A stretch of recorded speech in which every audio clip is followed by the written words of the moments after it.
Ya puedo. Ok, listísimo. Muy bien, muchas gracias. Bueno, vamos a empezar entonces con patología del aparato urinario y bueno, nada más de manera rapidísima. Recuerden cuáles son las funciones básicas del riñón, ¿ok? Y es básicamente el órgano que se encarga de realizar el filtrado de la sangre y por lo tanto es uno de los principales órganos que nos ayuda en el proceso de desintoxicación del organismo. También tiene una función muy importante para normalizar la presión arterial porque nos ayuda ya sea a eliminar o a retener agua dentro del sistema para que se mantenga la volemia. ¿Ok? Y evidentemente si nos ayuda con el principio de regulación de la presión, también tiene un punto muy importante en el equilibrio electrolítico, porque es justamente el riñón el que se encarga de hacer que se desechen o que se mantengan en circulación sales o electrolitos para que se pueda mantener este equilibrio electrolítico en todo el organismo. ¿Ok? Entonces, de manera general, espero que le hayan dado una repasada rapidísimo a las funciones del riñón, a la anatomía rápidamente del riñón. Nada más se acuerdan cómo tenemos el riñón, que tiene una parte cortical y una parte medular y tiene un hilio renal. Dependiendo de la especie es la forma del riñón, sin embargo en casi todas las especies la forma característica del riñón es esta forma de riñoncito, ¿ok? Y en el centro tiene el hilio renal y es por este hilio renal por donde entran y salen los vasos sanguíneos que irrigan al riñón y también por ahí es por donde sale el conducto que es el ureter, que es el encargado de recoger todo el ultrafiltrado del riñón a través de los túbulos colectores y bajarlo hacia la vejiga. Y a este ultrafiltrado es lo que conocemos como orina. ¿Ok? Vamos a ver trastornos del desarrollo del aparato renal y entonces vamos a ver que puede ser que el riñón no se desarrolle de manera completa y normalmente cuando alcanzamos a ver estas agenesias es porque son lesiones unilaterales, ¿ok? Sí pueden llegar a existir agenesias bilaterales, pero son incompatibles con la vida y normalmente, bueno, pues no llegan ni siquiera estos productos al término de la gestación. Entonces, cuando nosotros llegamos a ver estas alteraciones, bueno, se trata de un proceso unilateral. Agenesia, génesis, formación, a privativo de, entonces acuérdense que sus términos eh, de los principios básicos de la terminología greco-latina que llevaron en la prepa, es justamente aquí donde más los vamos a usar. Hipo, poco, plasia es tejido o forma, ¿no? Entonces, hipoplasia es un órgano que no se desarrolló de manera normal. Está formado, pero no termina de desarrollarse de manera normal. Y aquí, sobre todo cuando hablamos de riñón, tenemos un término de displasia, que si bien siempre solemos asociar el término de displasia a el proceso a un proceso, digamos, precancerígeno. Lo que sucede aquí es que cuando tenemos un riñón displásico, es un riñón que se empezó a formar, sin embargo, no se termina de formar de manera correcta. Ahorita vamos a ver la diferencia entre la hipoplasia y la displasia. Y riñones poliquísticos es un trastorno que puede ser congénito y más adelante vamos a ver que también puede ser adquirido. Entonces, agenesia o aplasia renal, cualquiera de los dos términos que utilicen es correcto. Normalmente para órganos parenquimatosos utilizamos agenesia y para órganos tubulares utilizamos aplasia, pero en condiciones generales pueden utilizar cualquiera de los dos. Entonces, agenesia renal es la falta de desarrollo de un riñón, ¿ok? Y en esta imagen están observando a un perrito, ¿ok? Es la cavidad abdominal de este perrito. Si se fijan, ya es un individuo adulto. Y lo que están observando aquí es que solamente tenemos un riñón, en este caso solamente tenemos el riñón izquierdo, ¿ok? Normalmente en estos individuos cuando solamente presentan un órgano en órganos que son pares, el órgano presente suele aumentar su tamaño y por lo tanto su función para que pueda entonces suplir, ¿no? Este único órgano, la función que deberían de hacer los dos órganos. Entonces, aquí si se fijan, tenemos solamente un riñón. Si alcanzan a ver, sí, ahí está la estrellita, ¿verdad? Ok. Entonces, tiene solamente un riñón, sin embargo, este riñón está aumentado de tamaño. ¿Cómo sabemos en realidad si un riñón está aumentado de tamaño o no? Porque viéndolo así puede ser en realidad muy subjetivo. La manera para determinar cuál debería de ser el tamaño normal que debería de tener un individuo es considerando la segunda vértebra lumbar y el riñón debe de ser 2 veces la segunda vértebra lumbar. Aquí no estamos observando la vértebra lumbar, pero bueno, es evidente, ¿no? De acuerdo al tamaño del perrito, que el riñón es mucho más grande de lo que debería de hacer de acuerdo al tamaño del individuo. ¿Ok?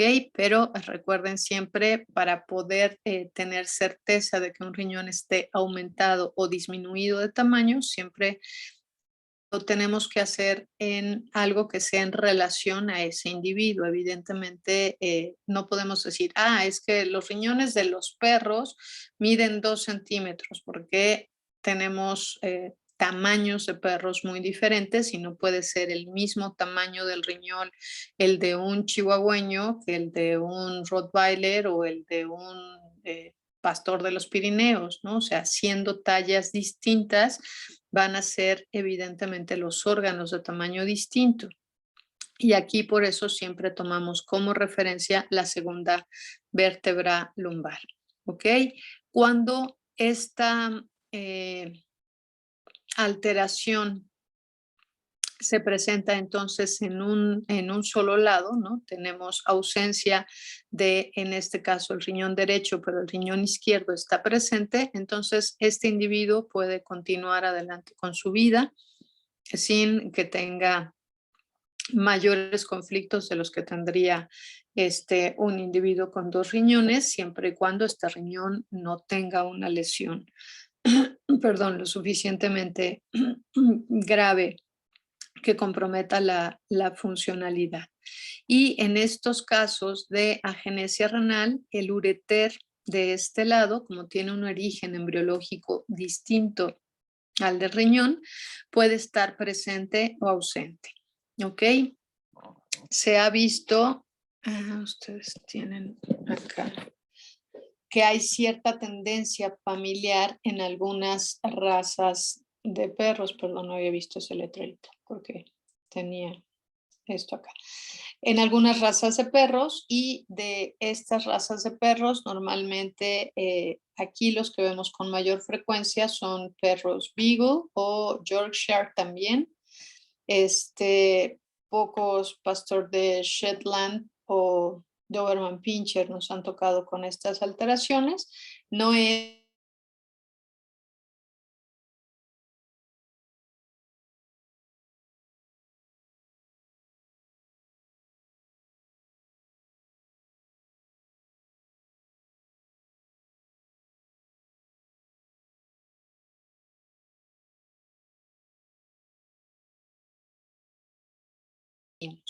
Dime, Alejandra, ¿qué pasó?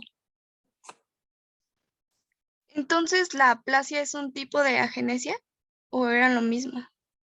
Ok, el término es lo mismo. Les decía que normalmente aplasia lo utilizamos cuando se trata de un órgano tubular y agenesia cuando se trata de un órgano parenquimatoso. Pero agenesia es que no se forma ¿no? Es génesis, es formación y plasia es forma. Entonces, en realidad el término es el mismo, pero nosotros utilizamos más aquí en la tomopatología, ¿no? Agenesia cuando se trata de un órgano parenquimatoso y aplasia, por ejemplo, te podría decir aplasia del ureter y agenesia renal, ¿no? Eso sería como lo más correcto. Pero si en el examen me ponen agenesia o aplasia, voy a entender que tienen claro que es lo mismo. ¿Sale? ¿Sí quedó claro ahora sí? Sí, gracias. Ok, chale, vale, gracias. ¿Algo más? No veré la película. Ok, no se preocupen, seguramente ya hasta se me olvidó qué película era. Entonces no la voy a ver, pero gracias por las recomendaciones. Ok, perdón, apenas estoy viendo el chat. Entonces, hipoplasia, ¿no? Siguiendo esta misma lógica, aquí sí no utilizamos un hipogenesia, ese término no existe, solamente hipoplasia, es el desarrollo incompleto del riñón. Y normalmente se observa tanto macroscópica como microscópicamente. Entonces, macroscópicamente lo que se observa es un riñón disminuido de tamaño, ¿ok? De manera que uno de los principales diferenciales que tenemos en un órgano hipoplásico es un órgano atrófico. Alejandra, ¿sigues teniendo una pregunta o se te olvidó bajar la manita? Se me olvidó, perdón. Ok, pero como tienes la mano levantada, dime cuál sería la diferencia entre hipoplasia y atrofia.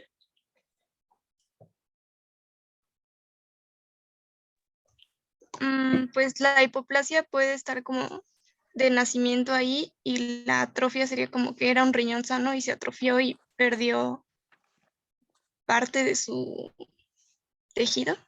Exactamente. Entonces, la hipoplasia es un órgano que desde el nacimiento no se formó de manera correcta. Y la atrofia es un órgano que sí se formó, funcionó y justamente por el funcionamiento, ¿no? Alguna lesión ocasionó que redujera su tamaño, ¿sale?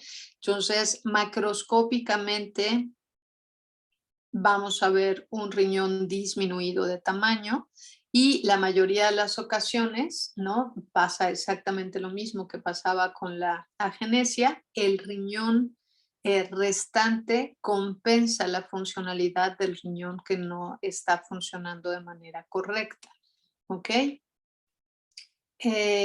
Histológicamente lo que observamos en estos casos es una menor cantidad de lóbulos, por lo tanto una menor cantidad de nefronas y muchas veces la presencia de tejido conectivo fibroso en el parénquima que está utilizando el lugar que deberían de tener justamente estas nefronas, ¿ok? Recuerdan que la nefrona es la unidad morfofuncional del riñón. ¿Se acuerdan quién conforma la nefrona? ¿Cómo está conformada esa nefrona?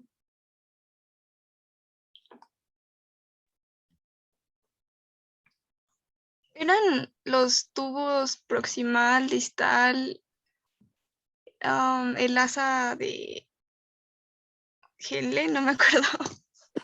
Ok, más o menos. A ver si hacemos un compendio de todo lo que pusieron acá. Keoni puso glomérulo, Grisel cápsula de Bowman, Marta cápsula de Bowman. Ok, entonces empezamos desde el glomérulo, la cápsula de Bowman también forma parte de este glomérulo, ¿no? Y después tenemos túbulos contorneados, tenemos el túbulo contorneado proximal, luego el asa de Henle, después el túbulo contorneado distal y posteriormente los túbulos colectores. Todo eso es lo que conforma a una nefrona y todo eso es la unidad morfofuncional del riñón, ¿ok? Ahorita que se acuerdan mucho la cápsula de Bowman, supongo que se acuerdan del aparato yuxtaglomerular, ahorita justamente que hablábamos de cómo es que el riñón nos ayuda a mantener la presión. A ver, Grisel, tú que sí te acuerdas, ¿cómo está formado ese aparato yuxtaglomerular?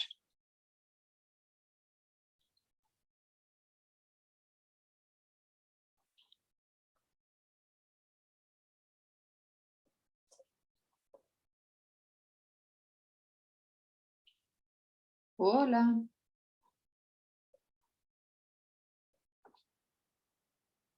¿No? Grisel. Ah, ok. ¿Alguien se acuerda cómo estaba formado el aparato yuxtaglomerular?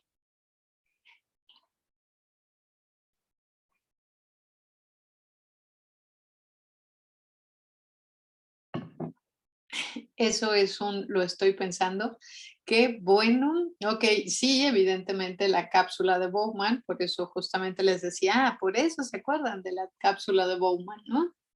Porque parte de este aparato yuxtaglomerular está justamente formado por la cápsula de Bowman, pero no es, tiene varios tipos de células. Muy bien,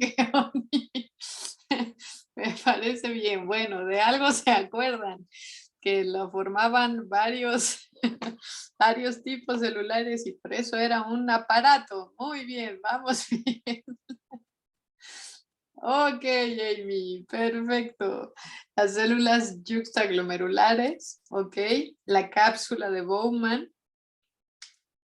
Ah, ven, ya se van acordando lentamente. Muy bien. O se van acordando, o San Google nos va salvando, pero ahí están. Entonces, tienen arteriolas. Acuérdense que tienen una arteriola aferente y una arteriola eferente, ok. Y, y ambas participan, sobre todo la aferente participa en el aparato yuxtaglomerular. La cápsula de Bowman también participa en este aparato yuxtaglomerular. Las células mesangiales y las células de la mácula densa también participan en ese aparato yuxtaglomerular y también las células de, ahora dejen que tomen las, y también las células del túbulo proximal participan en este aparato yuxtaglomerular.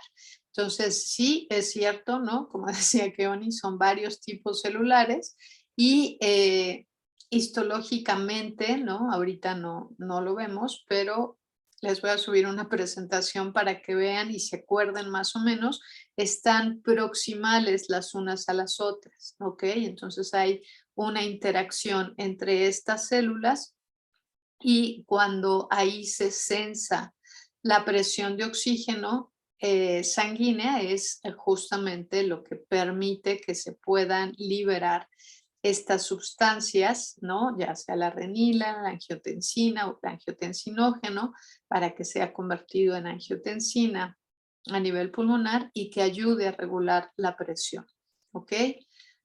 Muy bien, entonces lentamente, pero se van acordando algo de esto.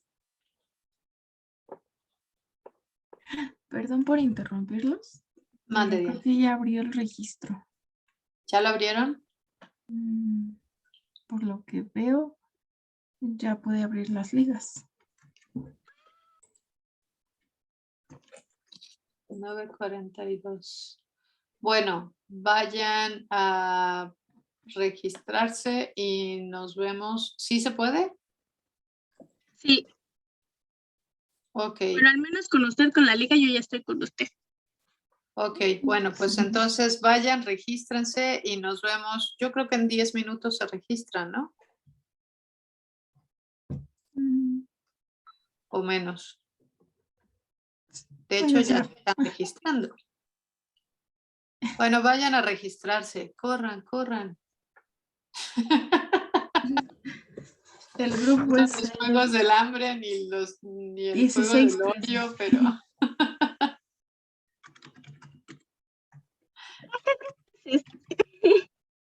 ¿Mandé? Gracias, Dianita.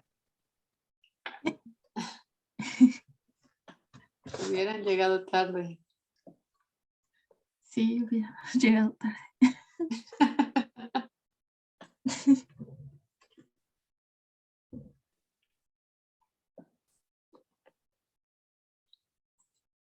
Así me da tiempo mientras van y vienen. Oigan, no se enganchen, nada más ya que estén por acá, avísenme, ¿no?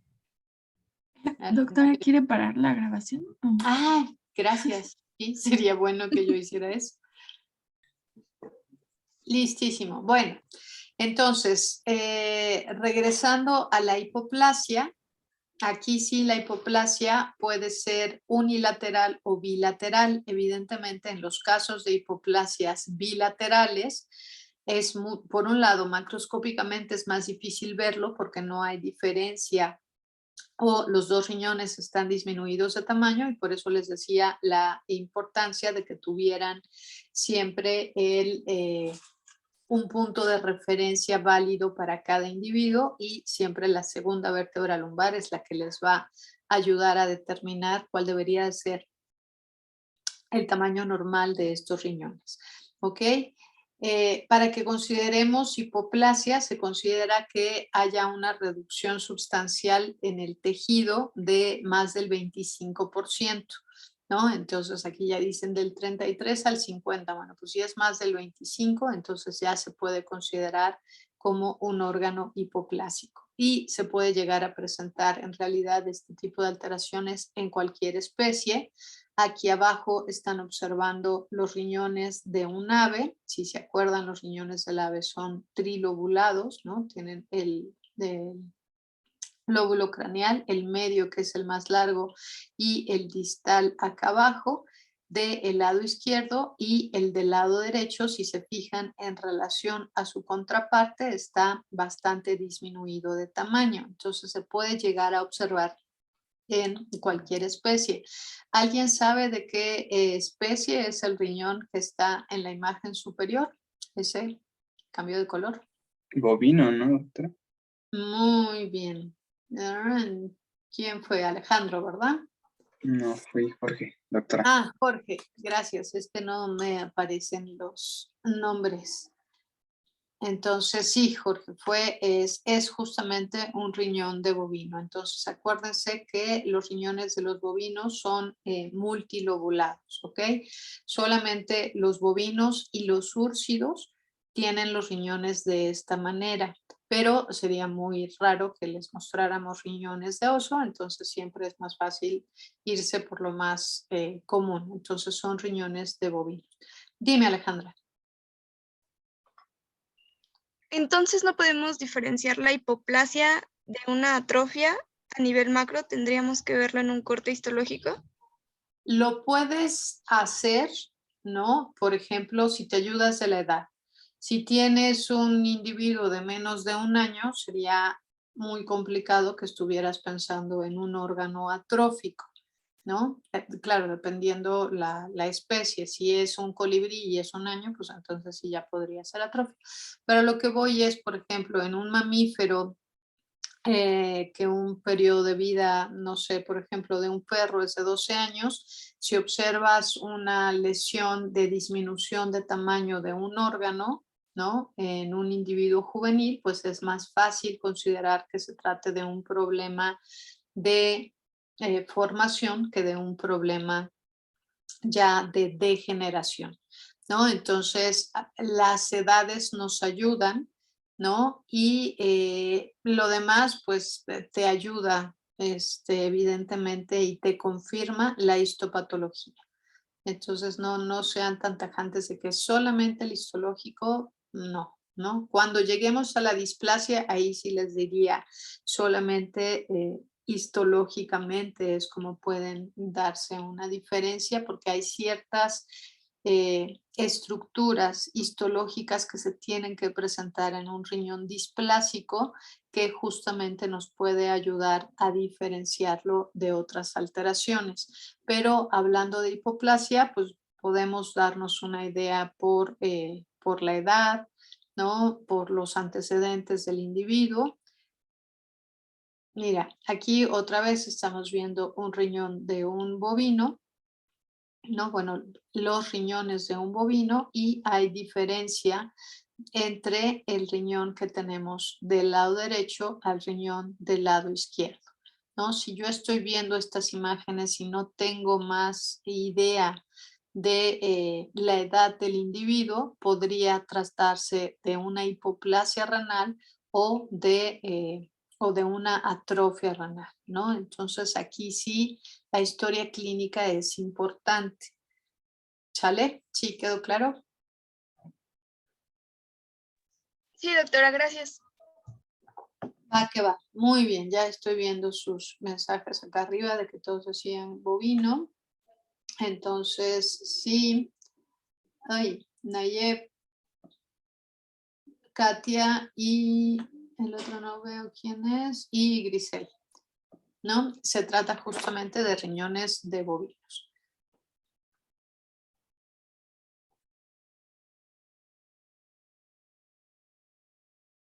Ok. No puedo cambiar la imagen, ya pude. Ok. Ahora sí, vamos a hablar de la displasia renal.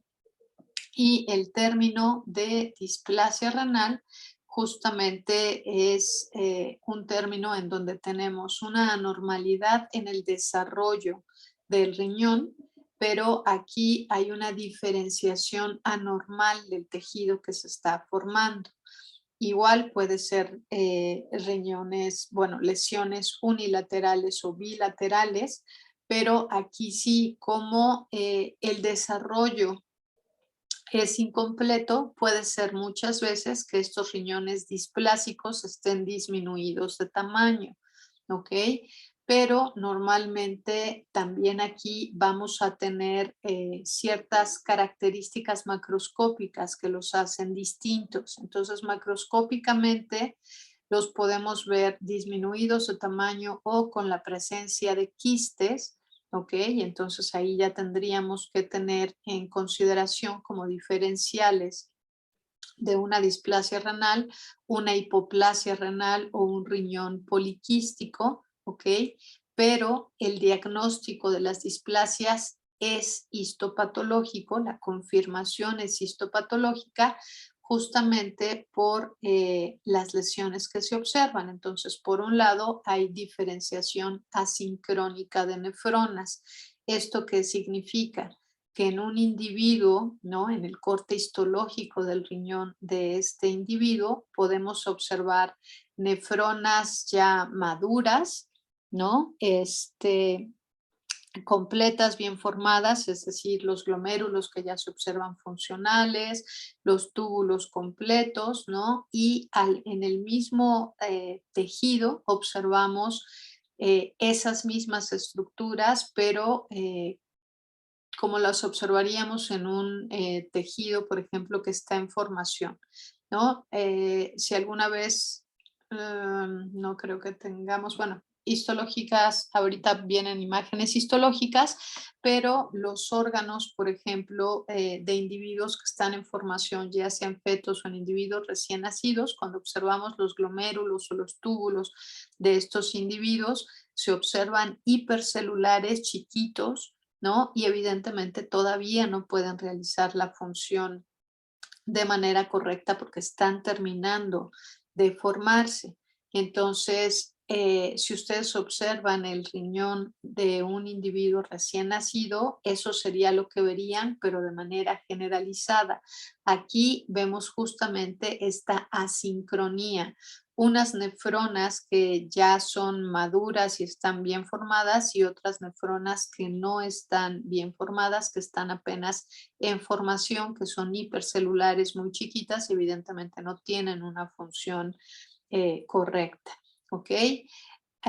Es frecuente también que se localice el blastema renal, que es justamente lo que queda de este tejido embrionario, ¿ok? Se puede encontrar remanente del conducto metanéfrico y muy frecuentemente, casi siempre van a observar la presencia de metaplasia, ya sea metaplasia cartilaginosa o metaplasia ósea en el parénquima renal. y esto lo pueden observar, ¿no? En individuos justamente desde recién nacidos, ¿no? A pocos meses de vida.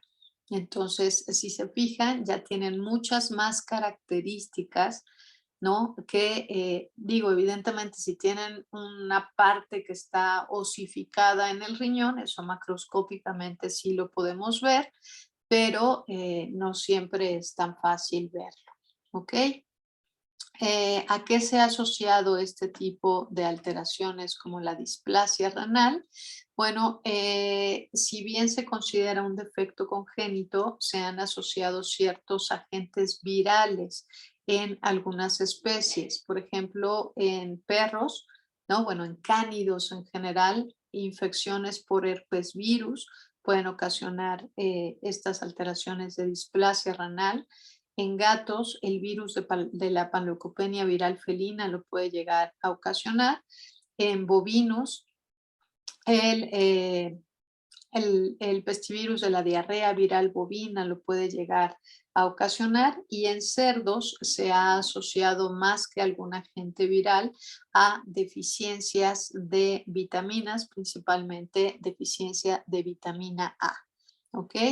Entonces, bueno, pues aquí sí tenemos diferencias. Esta no es mi imagen preferida de una displasia renal, hay otras que son más lindas, pero esta imagen justamente me gusta porque macroscópicamente no se ven tantas alteraciones como se las había platicado, ¿no? Este riñón más bien parecería un riñón poliquístico, si se fijan, tiene como esta apariencia de queso gruyère, ¿no?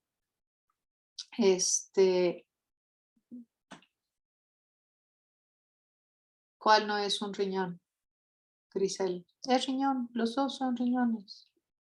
Lo prometo que los dos son riñones. No, es es un riñón que da más la apariencia de un riñón poliquístico, ¿no? De hecho, posiblemente en riñones poliquísticos lo vamos a volver a ver, porque hasta que histológicamente no vemos la asincronía glomerular o la presencia de blastema, es difícil hacer la diferenciación. ¿Sale? Sí, parece como huevito de codorniz, pero en realidad en lo que se observa, ¿no? En el huevo de codorniz hay tejido y aquí no hay tejido, son hoyitos, porque son justamente esos conductos que están dilatados, ¿no? Entonces son conductos quísticos, ¿sale? Entonces, en la superficie externa y la superficie de corte, observamos acá abajo que tenemos pérdida de la relación córtico-medular. Y aquí la siguiente pregunta: ¿cuál es la relación córtico-medular normal en un riñón? Para que yo pueda hablar de que hay pérdida, primero tengo que saber qué era lo normal para saber que algo ya no está normal. ¿Qué es lo normal?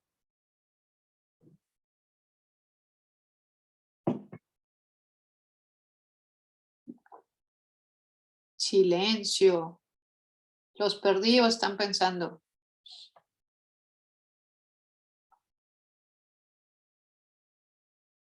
Sí, sí se los dijeron, se los prometo que se los dijeron. Acuérdense que hay ciertas reglas en el cuerpo en general que son como mágicas y normalmente es 1, 2 a 5 o muchas veces lo consideramos 1 a 3, ¿no? En corazón es una parte, el grosor del ventrículo derecho es 1 por 2.5 o 3 veces el lado izquierdo. En el riñón pasa lo mismo, ¿no? Es una parte de corteza por 2.5 veces la región medular, ¿ok? Ya les pusieron los links de todas las materias en este momento. Por favor, registren las prácticas. No me quiero sentir culpable de que se queden sin prácticas por andar poniendo atención a la clase. Entonces, registren todas las prácticas. Y bueno, pues yo les sigo, pero regístrense, ¿ok? Sí, patoclínica y patosistémica las íbamos a abrir al mismo tiempo. Sí, deben ya de estar. Por favor, registren esas. Pero virología y cirugía también supongo que ya las deberían de tener, pero no sé de los demás. No tengo los links ni de pato, ni siquiera los de patoclínica. Y viro y cirugía no tengo idea cómo se los iban a pasar. Ahí sí lo desconozco. ¿Alguien que le ayude a Jimena? ¿Ya les pasaron algo de virología? No les han dicho nada, ok. No les han dicho nada, ok. No se agobien, ¿no? Ya saben que somos de maneras de actuar distintos y acá lo que pasa es que nosotros tenemos muchos grupos, muchas materias y utilizamos el mismo espacio, entonces nos teníamos que dividir. Por eso es que nosotros lo hicimos con tanta premura, porque si no, no da tiempo. Son grupos muy grandes en espacios pequeños. El laboratorio, bueno, Viro va a utilizar los 2 laboratorios para dar prácticas. Nosotros solamente tenemos una sala de necropsias. Entonces, eso hace que los tiempos y la organización en cada departamento y en cada claustro sea distinta. Entonces, ahorita si ya tienen patosistémica y patoclínica, registren esto y no pierdan la esperanza. Les prometo que van a tener más noticias próximamente, ¿no? Entonces, no se desesperen. Los demás a lo mejor no son tan aprensivos como somos nosotros o tienen más posibilidades de hacerlo distinto o como sea. Pero relájense. Bueno, para que se relajen, vamos a seguir relajándonos hablando de riñones. ¿Les parece? Entonces, registren por favor patoclínica de una vez. Si es que también la abrieron hace rato o la están abriendo ahorita, registren su práctica de patoclínica. Y yo le voy a seguir platicándoles de la displasia. ¿Ok? Entonces, aquí lo que están observando en la imagen histológica es, algo nos compartió Grisel, pero no lo puedo ver. ¿Qué es, Grisel, lo que pusiste? Porque no lo puedo ver. Dice riñón, así es que asumo que es un riñón.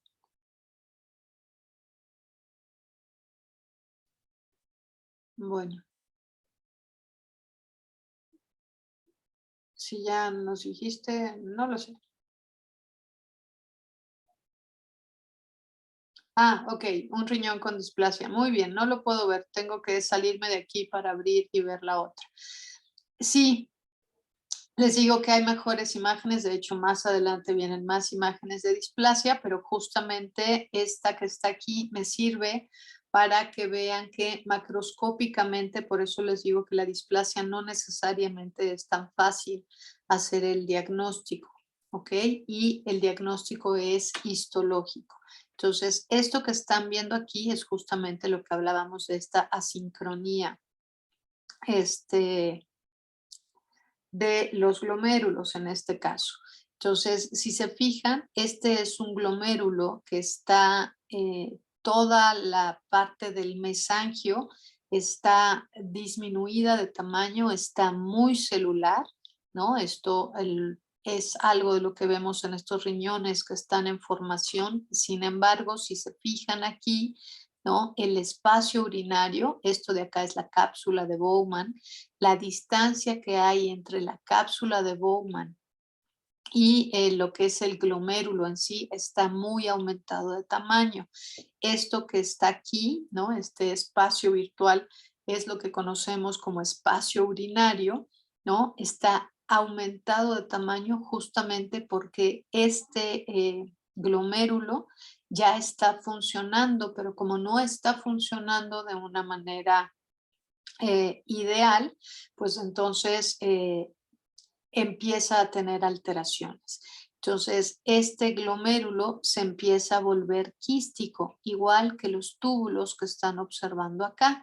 ¿no? Entonces ya tenemos túbulos quísticos.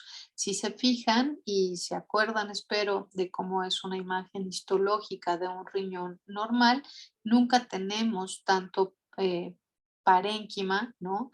Entre un túbulo y el otro. Normalmente los túbulos están pegaditos uno con otro.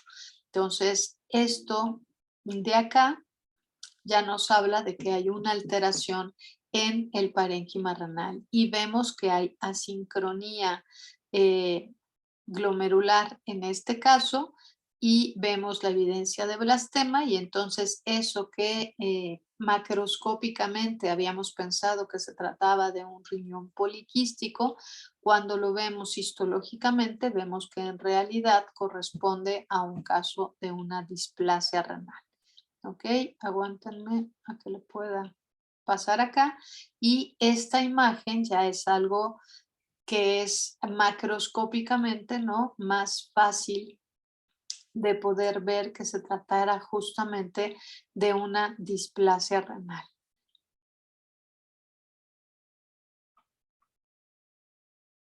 ¿Se parecía a ese el que habías puesto, Grisel? No, bueno. Ok. Nuevamente tenemos riñones que están con pérdida de la forma normal que debería de tener, ¿no? Recuerden esta forma normalita de frijolito que debería tener, estos son riñones de perro y evidentemente ya no tienen esa forma.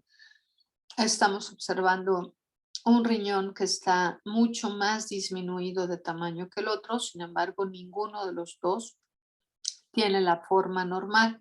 Estamos observando, vamos a ver primero el grande, si se fijan, bueno, pues le falta como una buena parte de parénquima.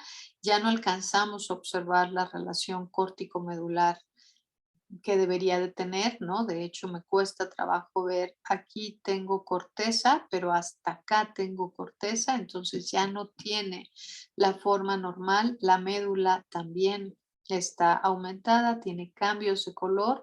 Vean además la parte de la pelvicilla renal está muy aumentada de tamaño, ¿no? A esto le llamamos hidronefrosis, ¿no? Entonces vemos que tiene una gran cantidad de alteraciones.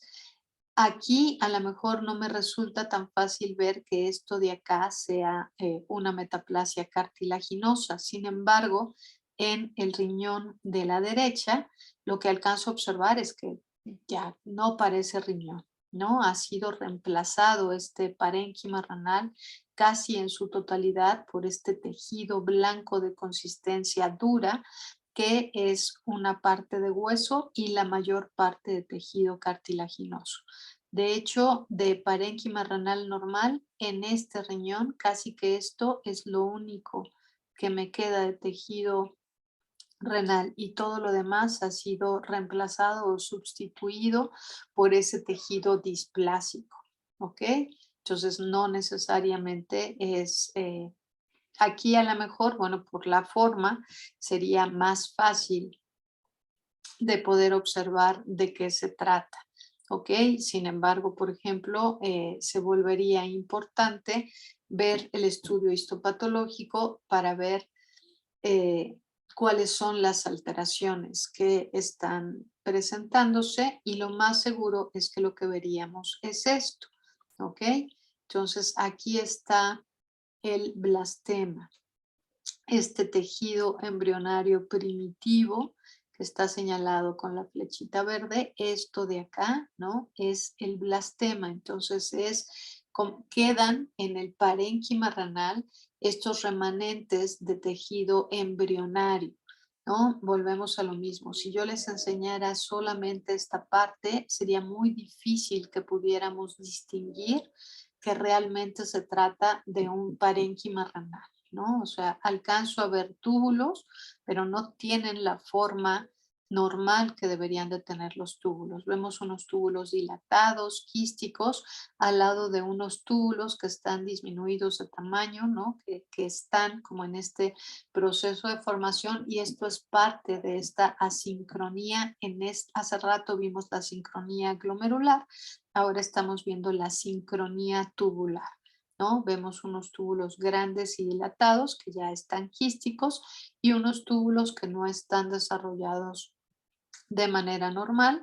Vemos que hay una excedente o una gran cantidad de tejido conectivo. De hecho, si se fijan, aquí hay tejido mixomatoso, no necesariamente tejido conectivo fibroso, ¿no? Y esto de acá es la presencia del blastema. Acá tenemos una isla de cartílago hialino que está rodeando a este túbulo dilatado o quístico, ¿no? Entonces, estos son los hallazgos microscópicos que son característicos que nos permiten decir si se trata de un caso de una displasia renal. Y de aquí lo que seguiría es ver, bueno, pues con qué lo podemos relacionar en este caso, y sobre todo porque, por ejemplo, si estamos revisando a un cachorro de una camada y estamos viendo estas alteraciones, sabemos que el resto de los individuos de esa camada, aunque en este momento no estén presentando alteraciones ya sea clínicas, ¿no? Sabemos, puesto que se trata o comúnmente está vinculado a procesos infecciosos o a procesos nutricionales, en el caso de los cerdos, que si tenemos a un individuo afectado de una camada, entonces el resto de los individuos de la camada, lo más probable es que van a presentar lesiones similares, que a lo mejor en algunos es más grave que en otros, pero entonces desde este momento deberíamos empezar a considerar, si no es un individuo en producción y es un individuo de estima, bueno, pues el empezar a considerar cambios en la alimentación, ¿no? O una alimentación que le ayude a mejorar su calidad de vida desde el principio. ¿Sale? Ok, hasta aquí dudas, preguntas, comentarios. Ya se registraron en patosistémica los que van a poder venir a la práctica. Ya se registraron en patoclínica. Ok, yep, me gusta. Perfecto, sale, vale. Muy bien. ¿Ven lo que les decía, no? Es casi que el mismo riñón. En realidad este es un riñón de cerdo, ¿no? Los riñones de cerdo son un poquito más alargaditos que los riñones de perros, ¿no? Se me hace que sí es perro esto de acá abajo, porque está más abajo. Pero los riñones poliquísticos son más frecuentes verlos en cerdos. ¿Ok? Entonces, bueno, si se fijan, tiene una gran cantidad de cavitaciones en la superficie del parénquima, ¿no? Normalmente esto se asocia a criterios de displasia, sin embargo, no necesariamente en todos los casos está presente. Se han observado ciertas alteraciones congénitas familiares en donde se presentan estas características de órganos poliquísticos. Normalmente, cuando es familiar, se pueden encontrar hígado y riñones afectados. Exactamente, Grisel, parece que eso, ¿no? Dicen que tiene forma o apariencia de queso suizo justamente porque tiene estas áreas quísticas en la superficie del parénquima, ¿no? Nada, que a estas horas siempre les da hambre, pero bueno, entonces, ustedes pueden desayunar ahí en donde quiera que estén, pero bueno, coman algo por mí, que no puedo ya en este momento. Pero bueno, aquí están viendo entonces esta apariencia y normalmente lo que sucede en estos casos, ¿no? Si bien nacen con cierta lesión, ¿no? Con un cierto grado de daño renal por estas áreas quísticas. Conforme el individuo sigue adelante con su vida, estas áreas quísticas se van volviendo más grandes y van ocasionando una pérdida del parénquima mayor y por lo tanto una pérdida en la funcionalidad del órgano mayor. Dime, Víctor, ¿qué pasó? Sí, doctora, entonces a estos individuos que ya tienen, bueno, se les diagnostica desde un principio que tienen riñón poliquístico, pues también ya se les podría encasillar en que tienen IRC, No o sea, necesariamente. insuficiencia renal crónica, Sí, sí. o todavía no. No necesariamente desde que haces el diagnóstico de un riñón poliquístico, haces el diagnóstico de insuficiencia renal crónica. Sin embargo, sabes que un individuo con un riñón poliquístico va a llegar rápidamente a una insuficiencia renal crónica. O sea, es algo que en la patogénesis del padecimiento esperas, pero no necesariamente va de la mano. ¿De qué depende? Del grado de daño, de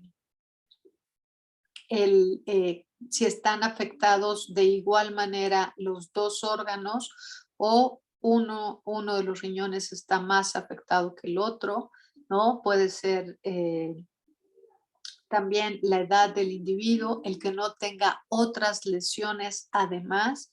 Entonces, sí esperarías que un individuo con un riñón poliquístico termine desarrollando una insuficiencia renal, pero para que puedas determinar insuficiencia renal crónica, necesitas forzosamente hacer pruebas clínicas, evaluar urea, evaluar creatinina, para que puedas hablar entonces de una insuficiencia renal.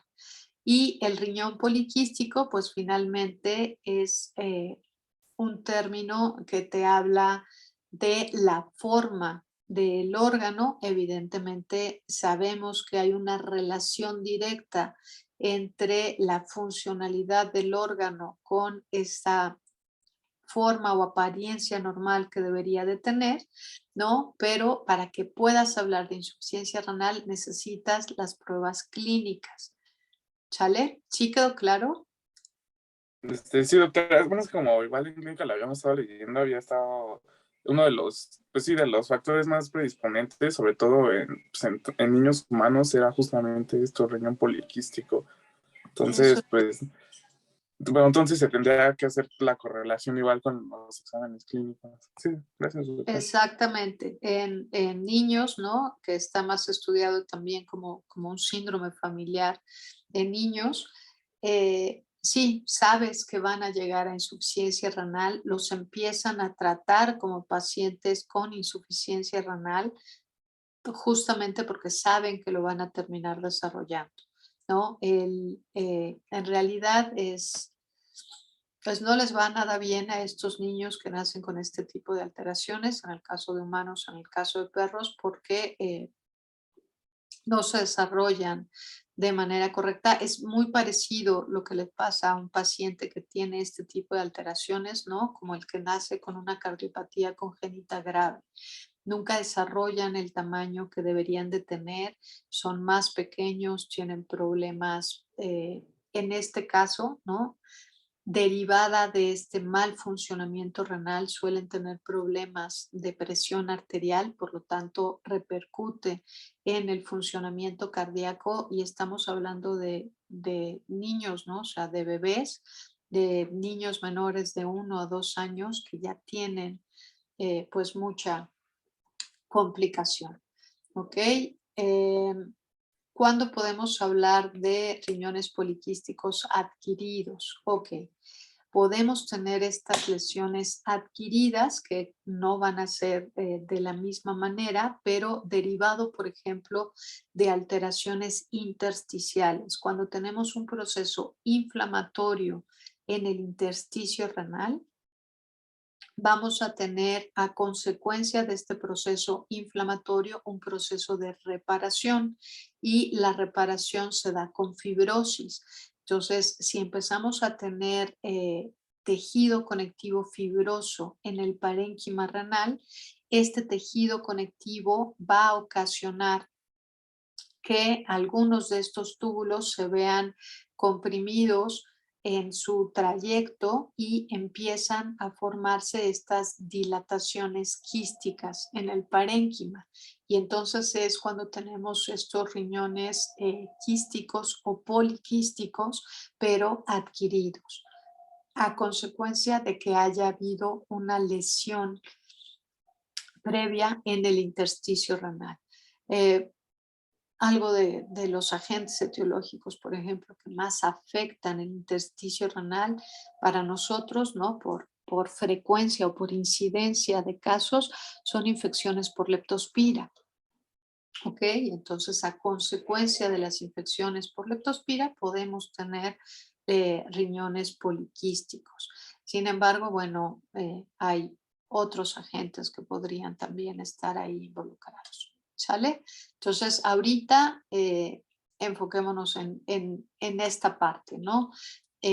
Por lo menos en la apariencia macro, en poder determinar de qué se trata y, bueno, el sí tener claro que hay un componente genético o poligenético en estas alteraciones que la mayoría de las veces son familiares cuando se trata de estos casos de riñones poliquísticos y se presentan en individuos juveniles que normalmente, como decía Víctor, pues sí terminan con insuficiencia renal o desarrollan una insuficiencia renal en las primeras etapas de la vida, ¿no? Entonces, su calidad de vida en realidad se ve afectada. Normalmente en estos casos de riñones poliquísticos es en donde se buscan trasplantes.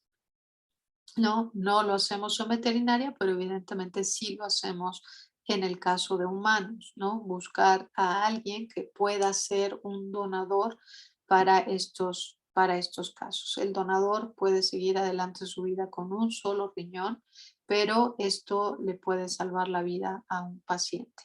Pero necesitan que el niño ya tenga la edad suficiente, normalmente no tienen un buen sistema inmunológico, ¿no? Pero por lo menos que tenga la fuerza suficiente para aguantar una cirugía de un trasplante que no es nada sencillo, ¿sale?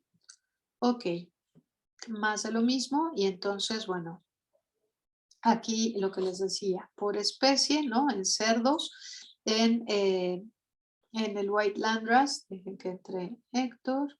En el White Landrace se ha visto que es una lesión autosómica dominante. En perros es una enfermedad familiar que está de la mano el riñón poliquístico con la enfermedad hepática o biliar quística.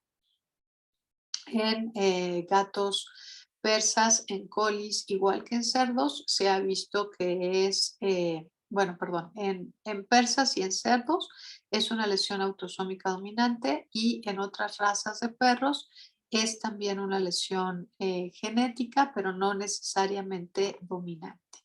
¿Sale? En colis es en donde se observa con mayor frecuencia este tipo de alteraciones, pero no es la única raza en la que se puede llegar a presentar. Ok, hablando de lesiones poliquísticas, ¿no? Esto es una cabra y vean este riñón, ¿qué le queda de parénquima funcional? Pues una buena parte de corteza de la superficie de acá, ¿no? Un poco de médula aquí, pero el resto del parénquima, podemos decir que casi un 90% del parénquima ha sido reemplazado por estas cavidades quísticas que se observan aquí, ¿ok? Y, por ejemplo, este es un individuo adulto, Grisel, tú que preguntabas, que puede ser consecuencia esta lesión de una enfermedad renal crónica, ¿sale? Entonces, depende mucho los antecedentes de este individuo y sobre todo la evidencia que tengamos de lesión en otra parte o bien si ya es un individuo adulto, ¿no? Pues la serología que nos indique cuál pudo haber sido la causa de este tipo de alteraciones. Por favor, esta imagen a veces les ocasiona el ruido con la hidronefrosis. Entonces, quiero por favor que se fijen en esto. Vean aquí, se observan múltiples áreas quísticas. ¿Ok? Aquí hay una, aquí hay otra, acá hay otra, otra. ¿Sale? Entonces, si bien aquí es muy frecuente también que podamos tener una dilatación como en esta área, si se fijan, todo esto era parte de la pelvicilla. Y si hay un proceso obstructivo cercano a la pelvicilla, bueno, pues entonces justamente la presencia de la orina va ocasionando un incremento en la presión y por lo tanto degeneración en el parénquima renal adyacente, ¿sale? Pero aquí esto se trata de un riñón poliquístico principalmente, ¿sale? Más de lo mismo, ¿no? Aquí se trata de un riñón poliquístico en un cerdo, ¿no? Las glándulas bulbouretrales con esta forma de sacacorcho característica es de cerdo, no hay nadie más que tenga una estructura como esta, ¿no? Es observar y bueno, nuevamente observamos un riñón con una gran cantidad de áreas quísticas que están ocupando o reemplazando este parénquima renal normal, ¿sale? Y más de ese queso que se les estaba antojando para los que tenían hambre en esta mañana de jueves. Listo, otras alteraciones congénitas, y esto normalmente se presenta en caballos, es lo que llamamos a riñón en herradura. La mayoría de las ocasiones, los dos riñones tienen su hilio renal perfectamente normal, ¿no? Y fuera de que están unidos lo más frecuente es que estén unidos en el polo caudal, pero pueden también estar unidos en el polo craneal. Fuera de que están unidos, están localizados, digamos, en la parte más baja, cercanas a la porción pélvica, no presentan mayor alteración, ¿ok? Entonces, en estos casos, bueno, es un riñón en herradura, es una alteración que más es un hallazgo, ¿no? Porque no hay alteración, sí hay alteración en la forma del órgano, pero no hay alteración en el funcionamiento del órgano. Entonces, por eso lo consideramos hallazgo. Tratándose de caballos, hay ocasiones en donde lo que vamos a observar aquí va a ser necrosis medular o necrosis tubular asociada a los tratamientos de antiinflamatorios no esteroidales que les dan a los caballos, etc., etc. Pero eso es independiente del cambio en la forma que presenta. Entonces, esto solamente para que lo tengan presente, sí se ve extraño, ¿no? Por eso la forma de riñón en herradura o en forma de riñón de V o como le quieran decir, pero funcionalmente suelen no haber alteraciones en estos casos. Y solamente que yo sepa está descrito en equinos, no hay este tipo de alteración descrita en otra especie, que yo sepa, pero a lo mejor me equivoco. ¿Sale? Entonces nada más están fusionados. Les digo, lo más frecuente es que sea en el polo caudal, pero no pasa más que eso, ¿no? Entonces ya el resto de alteraciones que se presentan, como esta pérdida de la relación córtico-medular, estas áreas de fibrosis o de degeneración en la porción medular, ya es asociado a las alteraciones per se del individuo, pero no a esta lesión de organogénesis, ¿vale? Hasta aquí, dudas, preguntas, comentarios.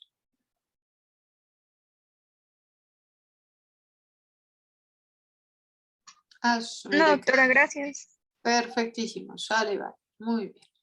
Claro, me encanta porque 2 dicen que sí y yo asumo que los otros 30 vamos bien, ¿verdad? Pero bueno, pues si no dicen,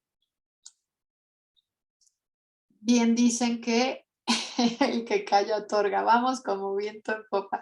No como viento en popa, con viento en popa, qué bonito, como viento en popa.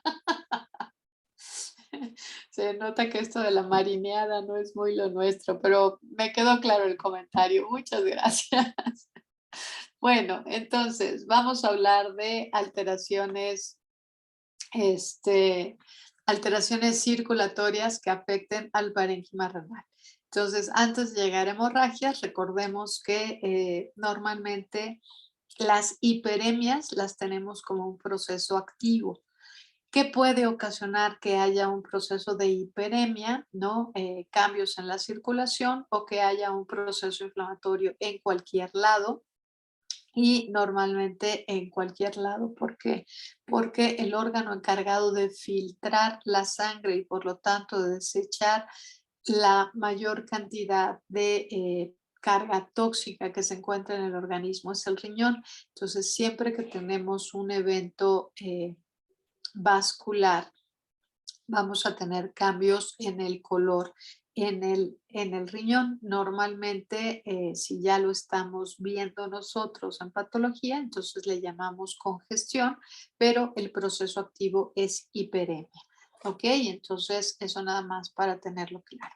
Pero ya hablando de procesos hemorrágicos como tal, pensemos en qué les pueden ocasionar hemorragias en el parénquima renal y aquí verán que todo lo que ya hablamos en el aparato cardiovascular que podía ocasionar hemorragias, ya sea toxinas bacterianas, agentes virales que estén afectando los vasos sanguíneos, cambios en la presión arterial, ya sea hemorragias por diapedesis, porque haya un cambio en la presión arterial, puede afectar también al riñón. ¿Ok? Dentro de los agentes etiológicos que observamos afectando al riñón con mayor frecuencia van a ser principalmente bacterias. Y de estas en cerdos, las que podemos llegar a observar con mayor frecuencia son Salmonella y Erisipela. ¿Se acuerdan que Erisipela a nivel de corazón era lo que nos iba a ocasionar estas lesiones en válvulas atrioventriculares nodulares muy aparatosas, ¿no? Bueno, pues erisipela también es una bacteria gram negativa y suele ocasionar lesiones vasculares. ¿Se acuerdan? El nombre que se le da a erisipela es la enfermedad del diamante rojo, ¿no? O del rombo rojo en la piel de los cerdos, justamente por las lesiones vasculares. Bueno, pues estas mismas lesiones vasculares las vamos a tener a nivel renal y lo que se van a observar van a ser múltiples áreas hemorrágicas en el riñón, principalmente afectando a la región cortical. ¿Ok? Salmonella, lo mismo, ¿no? Hemos hablado de, por ejemplo, Salmonella, que si bien el principal sitio en donde afecta en el tracto digestivo es a nivel de válvula ileocecal y teníamos estas úlceras botonosas, ¿no? Se acuerdan que también Salmonella de manera ascendente, bueno, afecta a los vasos sanguíneos y solía ocasionar estos infartos venosos en el estómago. Bueno, pues esta misma particularidad es la que le permite que ocasione hemorragias en muchos órganos y el riñón es uno de los órganos que se ve muy frecuentemente afectado por estas hemorragias multifocales. Agentes virales, fiebre porcina clásica, fiebre porcina africana, ¿no? O peste porcina africana, son de los que podemos llegar a ver que ocasionen una mayor lesión hemorrágica en el parénquima renal. Ahorita vamos a ver imágenes de esto porque dice petequias. Cuando vemos casos de peste porcina africana, vemos que no solamente son petequias, a veces tenemos hasta la presencia de los coágulos ahí en el parénquima renal, ¿no? Entonces las lesiones no necesariamente son petequiales. en todas las especies, lo que vamos a observar en los casos de bacteremias, sobre todo de bacterias gram negativas, pues van a ser este tipo de hemorragias, y en individuos recién nacidos, cuando tenemos onfaloflebitis, ¿no? Recuerden que si bien hablamos de, sí, es frecuente que tengan abscesos hepáticos a consecuencia de la encefaloflebitis, bueno, se acuerdan que también del cordón umbilical sale el uraco. Entonces es muy frecuente que tengamos alteraciones hemorrágicas tanto a nivel de vejiga como de riñones de manera ascendente por este proceso inflamatorio en el cordón umbilical. ¿Ok? Entonces, bueno, eso tenerlo ahí considerado. Herpes virus, bueno, igual que en el resto de las especies, enterotoxemias, pues lo mismo, son bacterias gram negativas, ¿no? Y trastornos de la coagulación, ya sea en procesos inmunomediados, ¿no? En procesos hereditarios como la hemofilia, en procesos en donde tenemos coagulación intravascular diseminada.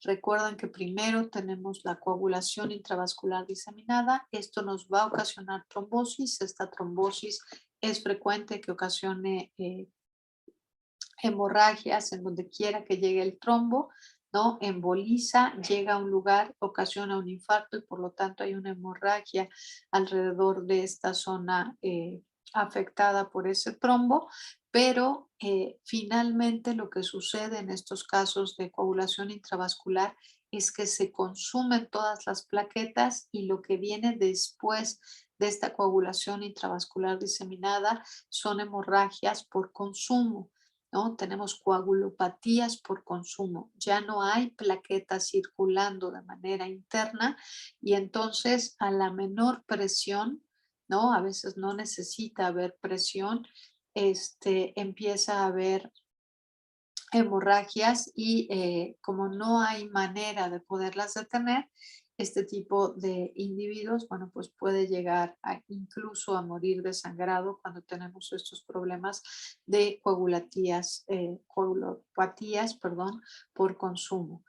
Este tipo de alteraciones, por ejemplo, se puede llegar a dar en pacientes diabéticos ya en las etapas terminales, cuando tienen un desequilibrio importante a nivel renal, ¿no? Derivado justamente de un proceso crónico de esta hiperglicemia, ¿no? Esta hiperglicemia que se mantiene de manera crónica va ocasionando lesiones a nivel del parénquima renal y estas lesiones a la larga ocasionan insuficiencia renal y a consecuencia de esta insuficiencia renal se puede llegar a ocasionar problemas de hemorragias, ¿no? Entonces, si se fijan, bueno, pues una vez que ya llegamos a estos casos de insuficiencias renales, pues ya es mucho más complicado poder ayudar o sacar adelante a estos pacientes. Lo mismo le pasa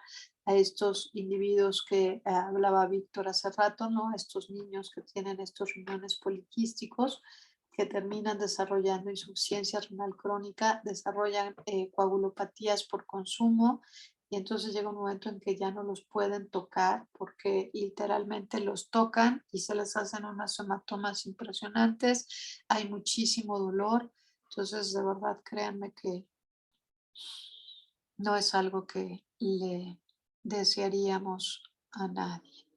Ok, viendo lesiones y de hemorragias, ¿no? Esta es un riñón de fiebre porcina clásica, ¿no? Son hemorragias petequiales, aquí sí que se observan en toda la superficie del riñón. Algo parecido podemos observar en los casos de salmonela o en los casos de erisipela, ¿no? Múltiples hemorragias en la superficie y de manera, aquí sí, ¿no? Es a lo que le llaman eh, riñón de huevo de guajolote o riñón de huevo de codorniz, justamente por esta apariencia, ¿no? De cambio de color con toda esta apariencia que le dan las hemorragias de cambio de color.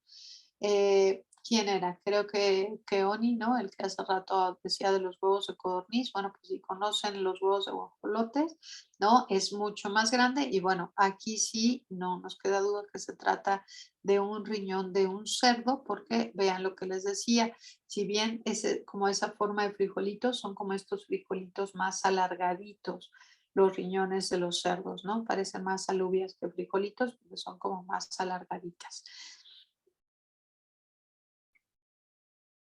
Ok, bueno, que Oni dice que ha comido huevos de avestruz y huevos de codornices.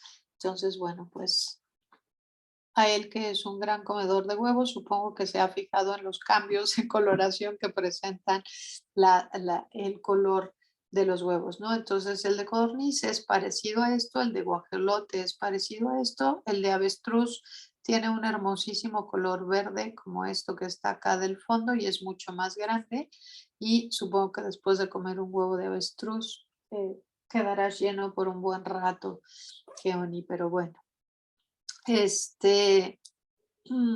Lo que les decía en el caso, perdón, de la peste porcina africana, vean, ya no nada más son estas hemorragias petequiales que están en la superficie del órgano. Vean, ¿no? Toda la parte medular, toda la pelvisilla de este riñón, y vean los coágulos que se presentan, ¿no? Eso pasa ya cuando tenemos estos problemas severos de coagulopatías, ¿no? Por ejemplo, en los casos de intoxicaciones por warfarina o incluso con cumarínicos, podemos llegar a tener estos problemas de coagulopatías por consumo y tenemos hemorragias muy, muy importantes, ¿no? Ok. Infartos renales, si se acuerdan, intentaré acordarme ahorita para subirles la presentación, si es que la tengo aquí en línea, y si no se la subo en la tarde, para que vean y se acuerden cómo vienen la vasculatura del riñón, pero justamente esta forma característica que tiene la vasculatura del riñón es la que hace que los infartos renales sean como muy característicos, ¿no? Se dice que tienen esta forma triangular que están viendo aquí.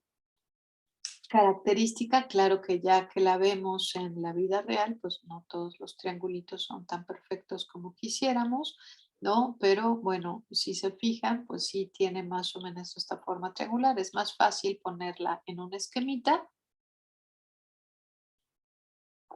que en la vida real, ¿no? Aquí ya cuál triángulo, no aparece ningún triángulo, pero eso ya es una consecuencia de un infarto renal.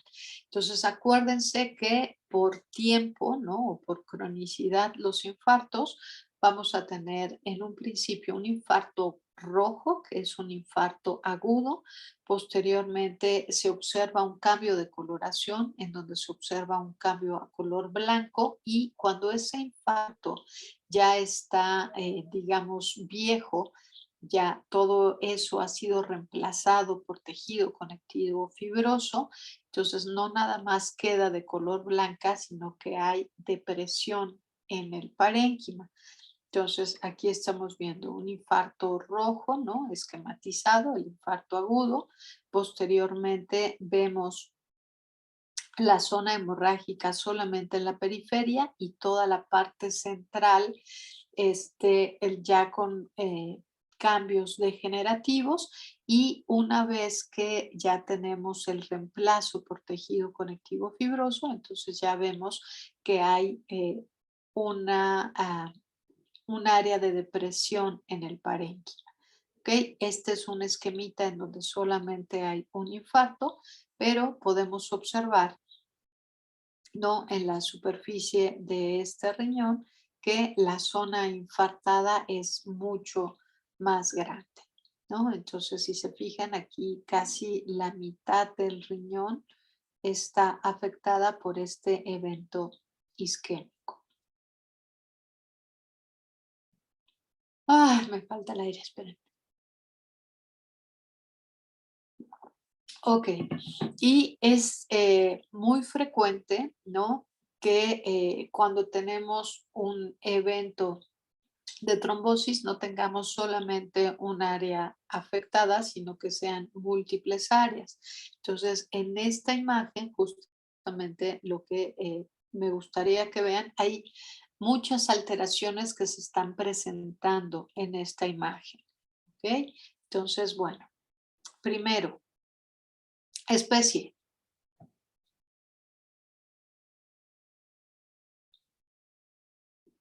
¿De qué dicen que se trata? Ah, y dice, ya les dije de qué especie se trata. Se trata de riñón de perro. Me ignoran, ya los perdí. Hola, ¿están ahí? Aquí estamos, doctora. Gracias, Jorge, por no dejarme solita. Jaime. Hola, sí, sí están. Bueno, está bien, les creeré que aquí siguen conmigo y no estoy hablando yo solita. Perfecto. Bueno, entonces, lo que estamos viendo, ¿no? Es una forma de un riñón característico. Ahí dice infarto de perro y no me di cuenta. Pero bueno, es esta forma característica, ¿no? Del frijolito normalito, ¿no? Que corresponde a un riñón de un perro. Los riñones de los gatos también son muy particulares, ¿no? Una vez que han visto un riñón de un gato no se les vuelve a olvidar, justamente porque son mucho más redondeados y tienen la vasculatura muy evidente en la parte de afuera y están como bien delimitados, ¿no? Una vez que han visto un riñón de un gato, les digo, no se les olvida. Y el riñón del caballo, bueno, pues ya lo vieron, ¿no? Es esta forma más larga y de manera general se dice que el riñón derecho de los caballos tiene como una forma de corazón, es muy lindo, ¿no? Y el tamaño, bueno, pues también nos ayuda. Los de los cerdos son más alargados, que también son como con esta forma de frijolito, pero más alargados. Ya vimos que bovinos son multilobulares, ¿no? Entonces, en el caso de los riñones, pues sí es relativamente más fácil poder ubicar la especie de la que se trate. Entonces, aquí estamos observando, para empezar, riñones de perro y tienen una gran cantidad de lesiones. Entonces, estamos observando infartos, que es lo que está marcada en esta imagen, ¿no? Vemos toda esta parte, toda, digamos, casi la mitad o por lo menos si no es el 50, como el 47% del parénquima renal de que parece el riñón derecho de este perro afectado, ¿no? Con este cambio de color en la superficie que nos sugiere que se trate justamente de un infarto, y a la superficie de corte vemos justamente que toda esta área que se observa de color rojo está infartada y observamos también áreas ya blancas que nos indican ese cambio, ese proceso degenerativo. Si se fijan aquí, tenemos un infarto, estos que parecían o deberían de parecer estos infartos triangulares, ¿no? Que esta área de aquí es mucho más antigua, esta lesión, que el resto de este lado del riñón que corresponde a esto, que es lo que está afectado. Vean la superficie del parénquima renal, si se fijan, ya no está parejito, no está homogéneo. Y justamente, ¿no? Cuando se está dando este proceso de reparación o de fibrosis, entonces es muy frecuente que la superficie renal la veamos de forma irregular. ¿Ok? En el riñón que observamos del lado izquierdo, vemos entonces que tenemos áreas hemorrágicas, ¿ok? Entonces, en este caso estamos viendo infartos agudos.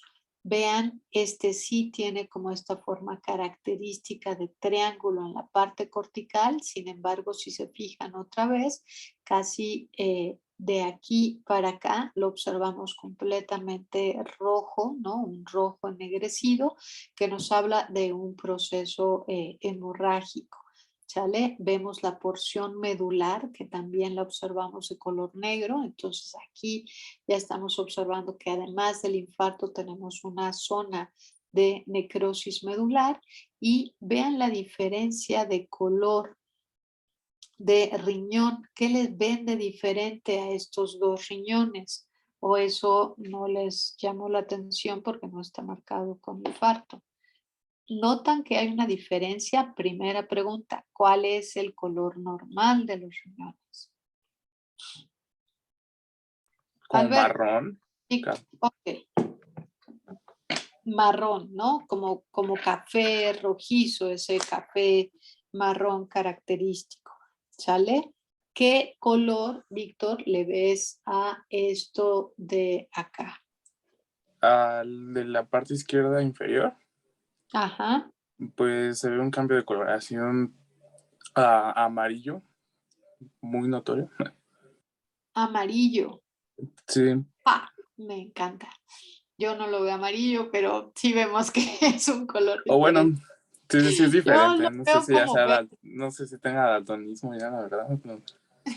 O si sea por la pantalla de mi tableta, pero yo sí lo veo como, pues sí.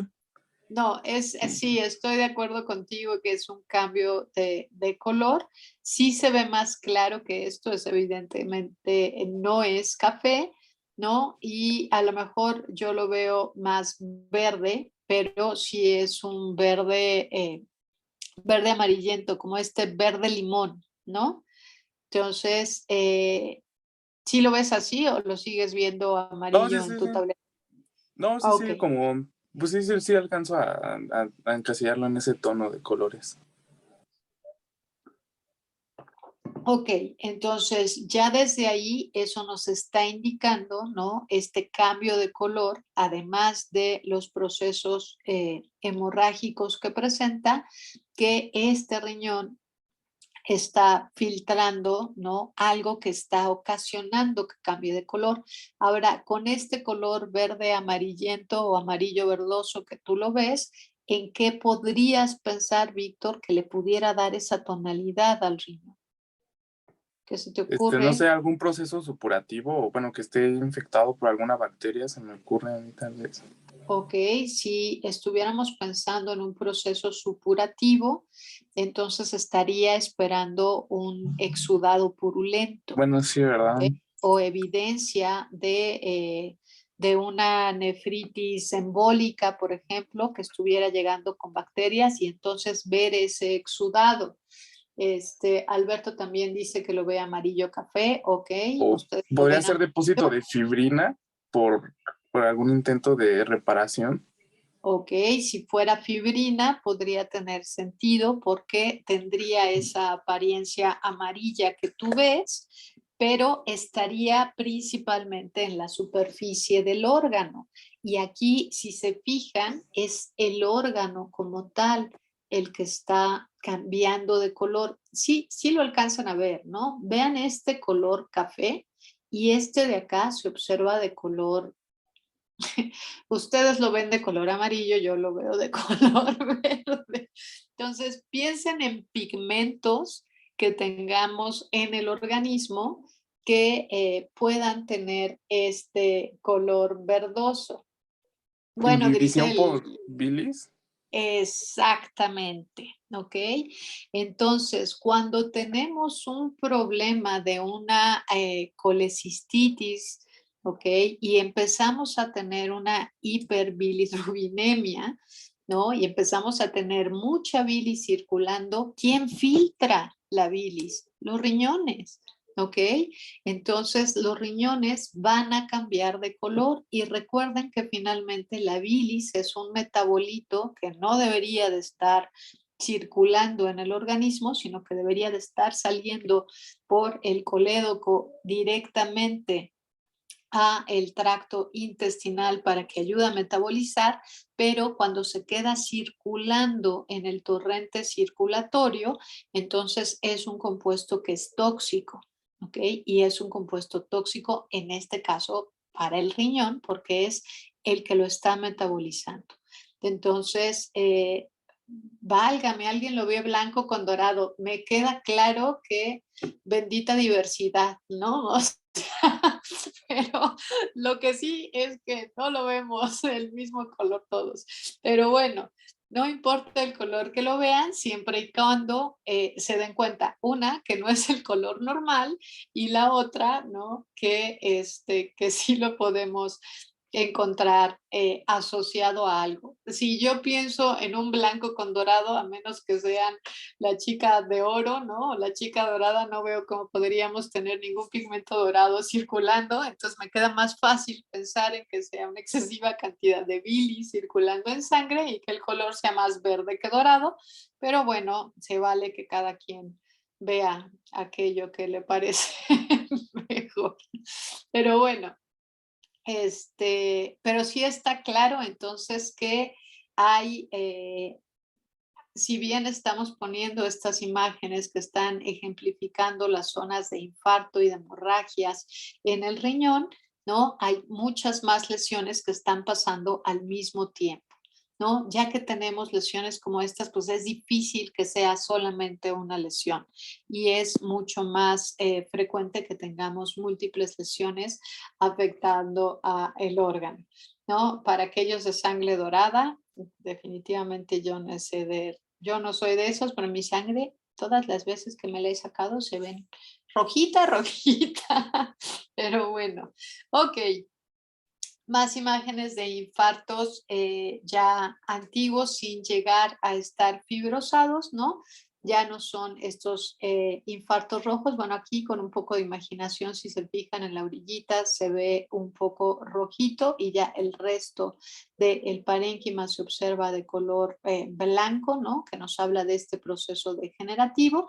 Y aquí, si se fijan, ¿no? Ya es un poco más crónico, empieza a tener esta contracción en el parénquima, ¿no? En donde ya estamos observando justamente el parénquima deprimido, ¿sale? Entonces, bueno, pues ahí parte de lo que estamos observando. Dime, Víctor. Me surgió una duda, doctora, y por Sí. ejemplo, en estos riñones de herradura, cuando hay un infarto, por ejemplo, que está afectando en el área donde está esta anastomosis del parénquima, ¿afectaría a los dos riñones? Normalmente cada uno de estos riñones tiene su propio sistema circulatorio, ¿no? Entonces cada uno tiene su arteria renal, su vena renal y su ureter. Pero, ¿no? O sea, en ese sentido están O sea, afectados. sí, lo que me refería es que si en alguna, por ejemplo, en alguna parte donde cercana a uno de los riñones hubiera un infarto, ¿afectaría a la parte que está anastomosada con el otro? Si ese infarto es debido a toxinas bacterianas, pues sí, ¿no? Recuerda que como cada riñón tiene su circulación, el infarto está asociado a la circulación. Entonces, si los dos vasos sanguíneos que llegan a esa área en la parte anterior, a ver, vamos a regresar aquí, ¿no? Este riñón viene irrigado por una arteria que no estamos viendo, pero que entra por aquí, irriga hasta acá. Están fusionados, pero si se fijan, ¿no? Alcanzamos a ver hasta dónde está el riñón izquierdo y en dónde está el riñón izquierdo, el derecho, perdón. Entonces, este riñón está afectado por este lado y este por esta arteria. Si tenemos una lesión aquí, ¿no? En este riñón, pero las toxinas están ocasionando lesión en el parénquima, pues evidentemente también va a afectar al lado contrario, ¿sale? Pero ¿sí te queda claro? Sí, doctora, sí, bastante, Es gracias. por continuidad al final, ¿no? Pero depende, o sea, el vaso sanguíneo de este lado es distinto al del otro lado, pero si ese vaso sanguíneo está afectado por toxinas, pues a las toxinas les va a dar exactamente lo mismo que esté de un lado del otro, ¿sí? Sí, doctora, gracias. Perfectísimo, sale y vale. Entonces, la lesión ¿no? Va a depender dependiendo dónde está el vaso sanguíneo afectado. Entonces, si tenemos afectada una rama arterial, ¿no? O sea, la rama de la arteria que está entrando al parénquima renal, pues entonces vamos a tener un infarto masivo de todo ese órgano. Si es solamente una arteria arcuata o arteriforme, pues entonces va a estar afectada de esa arteria arcuata hacia la corteza en forma de triangulito, ¿no? Si es una interlobular, pues entonces depende en qué parte del parénquima está afectado, ¿no? Ese vaso sanguíneo, pues va a ser la afección de todo lo demás. ¿Sale? Entonces, bueno, causas de lesiones vasculares, ¿no? Pues ya hablamos de hemorragia, siempre que haya hemorragia va a haber un infarto, entonces las mismas van a afectar también de este lado, ¿no? Hace rato hablamos de herpes virus de manera general, ahorita está de manera particular, fiebre catarral maligna, acuérdense que es un herpes virus tipo 2, entonces es muy frecuente que cuando tengamos este tipo de lesiones, vamos a tener lesiones hemorrágicas muy importantes, no nada más a nivel renal, sino en el resto del organismo. Y en el caso de caballos, ¿no? Lesiones por Strongylus, ¿se acuerdan que Strongylus solía ocasionarnos lesiones tromboembólicas, que normalmente en donde vemos este trombo es en donde hay bifurcaciones de las arterias y por eso lo veíamos a nivel de la cuadrifurcación de la arteria aorta, pero finalmente los trombos, ¿no? Es muy frecuente que cuando hay trombos afecten a los pequeños vasos sanguíneos, a los capilares. Y el riñón, ¿no? Desde esta arteriola aferente es una red capilar arteriolar. Y justamente se necesita esta red capilar para que se dé este ultrafiltrado y salgan la mayor cantidad de toxinas posibles del torrente circulatorio y sea excretado, ¿no? A través de la orina hacia el exterior del organismo para que no se quede adentro circulando, ¿no? Entonces, bueno, pues es muy frecuente que cuando tenemos lesiones tromboembólicas, independientemente de la causa, uno de los órganos que se ve más frecuentemente afectado es el riñón, igual que los pulmones. Los pulmones solamente porque igual es una red capilar para poder realizar el intercambio gaseoso, ¿no? Y el hígado no es necesariamente, bueno, sí, todos los vasos hepáticos, ¿no? También justamente es toda esta red de vasos sanguíneos para que se metabolice todo lo que viene en la sangre, ¿no? Eso hace que estos tres órganos en particular sean los que vemos más frecuentemente afectados cuando tenemos lesiones trombóticas, ¿ok? Ya sea trombos sépticos o trombos incluso neoplásicos. Por eso es muy frecuente que cuando tenemos un proceso neoplásico maligno que ocasiona metástasis, los órganos que más frecuentemente vemos afectados con problemas de metástasis sean pulmones, riñones e hígado. ¿Sale? Ya son las 11. 11:04 y no me dicen nada. Les digo que, ok, listo.